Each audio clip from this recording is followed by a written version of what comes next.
ओम शांति। सफलता मूर्त बनो, वेट्री मूर्तियाह आगुंगल।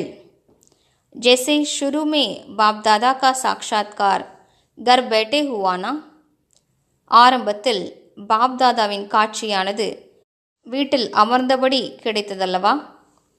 वैसे अब दूर बैठे आपकी पावरफुल वृत्ति ऐसा कार्य करेगी जैसे कोई हाथ से पकड़कर लाया जाता है.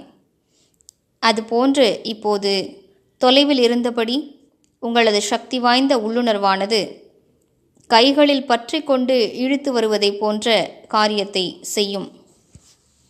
अभी अपनी वृत्ति से शुद्ध वायुमंडल फैलाते रहो. இப்போது தனது உள்ளுணர்வினால் சுத்தமான வாயுமண்டலத்தை பரப்பிக்கொண்டே இருங்கள்.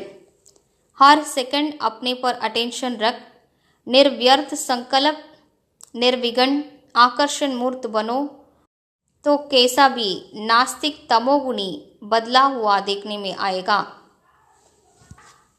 இப்போது ஒவ்வொரு நொடியும் தன்மீது கவனம் வைத்து வீணான எண்ணங்களற்ற தடைகளற்ற ஆன்மீக கவர்ச்சி நிறைந்த மூர்த்தியாக ஆகுங்கள். அப்போது எப்படிப்பட்ட நாஸ்திகமான தமோகுணமானவர்களிடம் கூட நீங்கள் மாற்றத்தை பார்க்க முடியும். लेकिन ये सर्विस सफलता को तब पाएगी जब वृत्ति और बातों से क्लियर होगी. ஆனால் இப்படிப்பட்ட சேவை எப்போது வெற்றியடையும் என்றால் உங்களது உள்ளுணர்வு மற்ற அனைத்து விஷயங்களிலிருந்தும் தெளிவாக இருக்க வேண்டும்.